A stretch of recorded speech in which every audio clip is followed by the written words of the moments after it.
Mkuu, nashukuru kupata nafasi hii kwa sababu nimeshakufuatilia Itigi nikakosa nafasi, nikaja Mafinga nikakosa nafasi. Nilipoona juzi nikabidi nifuatilie. Mimi naishi Dar es Salaam, wilaya ya Ubungo, Kimara Bwanakwa. Mimi nimedhulumiwa nyumba 3 na mfanyabiashara mmoja wa Kariakoo anaitwa Mateso Joseph George. Huyo alikuja kupitia kwa rafiki yangu, akanishawishi nimpe hati yangu akachukue mkopo ni BC.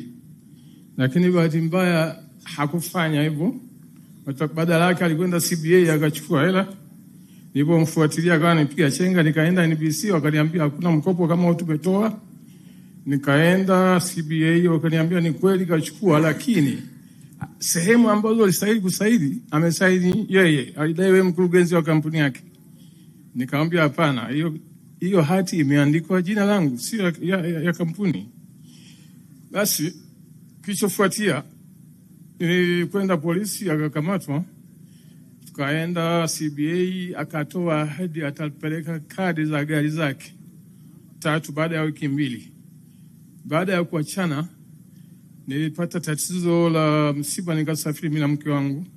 Nilipoondoka ndani ya wiki 3, tarehe 11 mwezi wa 10 2012, wakaja madalali wakatangaza mnada, sikupewa notice, sikupewa taarifa yote. Tarehe 14 wakauza nyumba. Ukweli nilipoteza ufahamu, nikaugua sana, nilishindwa kurudi. Mke wangu alirudi akachukua kila kitu akaondoka. Kilichofuatia, mimi niliporudi nikafikia serikali za mitaa. Serikali za mitaa walinipa ushirikiano, wakaniambia nyumba haijauzwa kihalali, ushahidi nao. Sasa cha msingi ni kufungua kesi. Ilibidi nifungue kesi mahakama ya wilaya ya Kinondoni, kesi namba 40. Ilikuwa kwa Mheshimiwa Mushi. Nilienda na kesi ya 2015 nikashinda, ikaamuriwa nilipwe milioni 70. Japo ilikuwa chini ya kiwango, nilikubali. Imekwenda akakata rufaa, ikaenda mahakama kuu, miaka 3 kasoro, kwa Jaji Mtungi. Ikarudi kwa utekelezaji. Hapo ndio kulikuwa na shida. Uamuzi wa mwisho ukoje? Na? Uamuzi wa mahakama wa mwisho. Ilikuwa natakiwa anilipe milioni 70. Lakini alinipa milioni 5 tu. Hii nyingine akawa ananisumbua. Sasa kitu ambacho kimeniumiza zaidi, niliugua 2024. Yuko wapi huyo mtu? Yuko Kariakoo. Haya, basi sawa. Wewe hiyo imenyoka, anatakiwa tu alipe. Kwa hiyo kamanda wa polisi, mpigie kamanda mwenzako wa Dar es Salaam. Njoo kwa kamanda wa polisi hapa.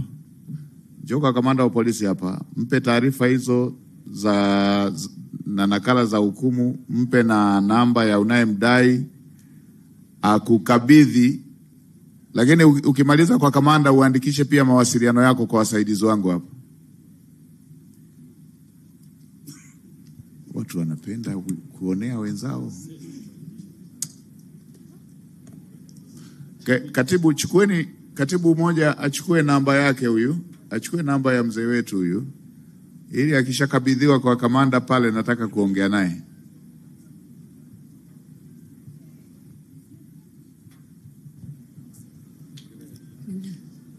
It's very bad.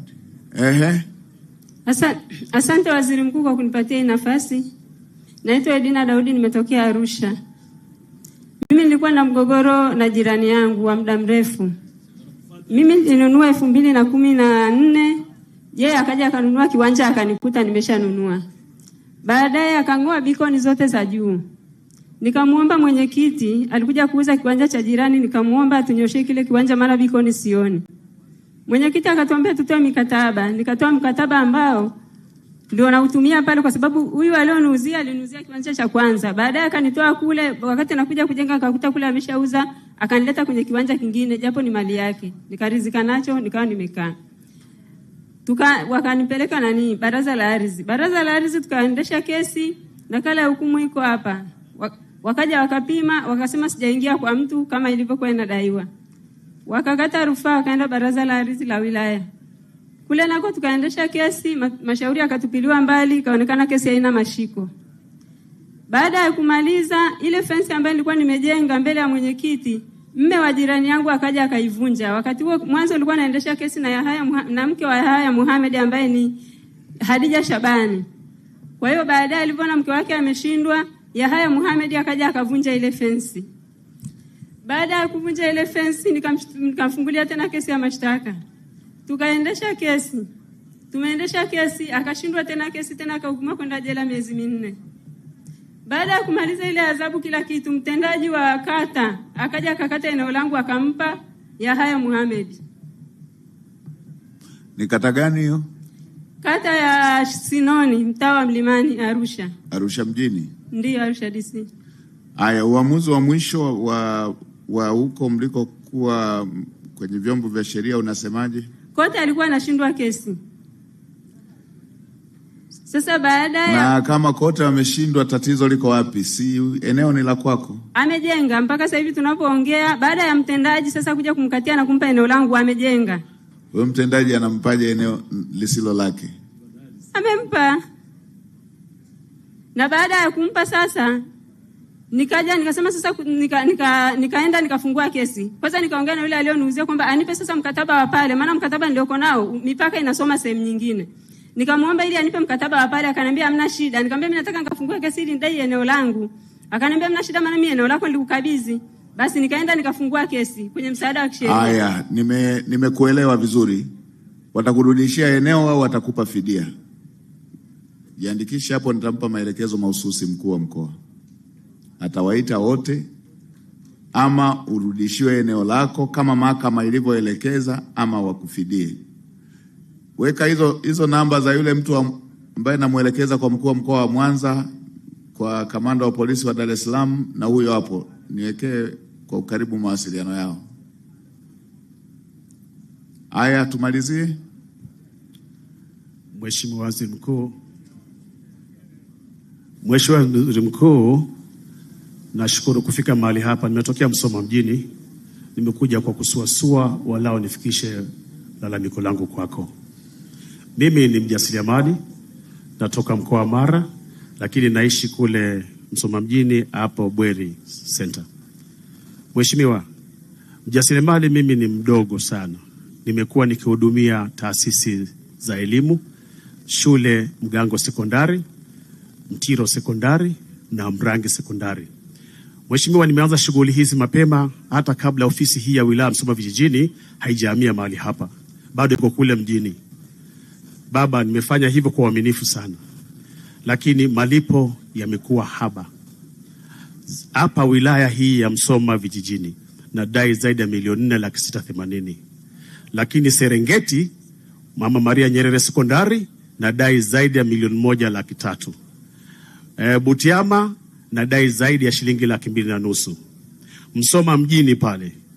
Haya, Rasi yuko wapi? Rasi ametangulia. Katibu wetu tawala wa mkoa, ndugu yetu huyu ametoa huduma wilaya zetu zote hizi na anadai. Sasa ukaa na wakurugenzi ndani ya mwaka wa fedha huu wawe wamemlipa hizo fedha zake zote. Njoo kwa katibu tawala hapa. Utapitia hayo malipo, wapitia hayo malipo wakulipe. Maeneo mengine nimekuwa nikiwaambia walipe muda ule ule. Sasa kwa kuwa budget hii ni mpya, ina siku 3, ni waelekeze watumie. Makatibu andikeni pia na namba yake, nitataka kupata. Hebu afisa elimu nenda ukae naye, sifuatilia hayo yote yalipwe mwaka huu. Mimi kwa majina naitwa Sebastiani Siri Mary. Mimi ni mkulima na mfugaji vile vile na mjasiriamali. Zile tikiti zikoko barabarani au kwenye main road ni za kwangu. Mheshimiwa Waziri Mkuu. Waziri Mkuu, nimekuja hapa nina malalamiko yangu. Malalamiko yangu yanahusiana na askari ambaye anaitwa Ramadhani Chiganga Muyenjwa, ni askari huko Gongo la Mboto, Dar es Salaam. Alikuja kwenye likizo kwao ni hapa Nyambui. Alikuja hapa akaniomba pikipiki yangu. Baada ya kumpa pikipiki yangu akapata ajali, pikipiki yangu ikaharibika. Baya zaidi mheshimiwa, baada ya kuharibika akasema ataninunulia mpya. akamwambia baba yake kwamba baba, Sabato asichukue chombo chochote hata mnyororo. Nikaacha hiyo pikipiki. Mbaya zaidi, babake ile pikipiki yangu mabaki yote akabaki hapa, akafunga kwenye pikipiki yake. Nikaamua kufungua kesi. Yeye yuko Dar es Salaam. Nimefungua kesi, nimeenda kikosi namba 27 Makoko, wakamtumia Samasi. Lakini akasema uamuzi ulishafanyika. Hii hapa hukumu ya mahakama ya mwanzo kwamba nifidie milioni 3. Na mimi nikusomea hukumu mheshimiwa wala usiwe na shaka. Wewe onana tu na kijana wetu hapo, tutaongea na wakubwa zake wakulipe. Watamuelekeza akulipe. Onana tu, onana na makatibu hapo. Njoo hapa nikusikilize huku nikiwa naondoka. Sasa ndugu zangu, tunawashukuru sana, na kama kuna jambo ambalo halijaisha, kama tulivyosema, Jumatano mkuu wa mkoa atakuwepo huku ama mwakilishi wake. Kwa hiyo mengine yaliyosalia yatamalizwa kwa njia hiyo. Asanteni sana, Mungu awabariki.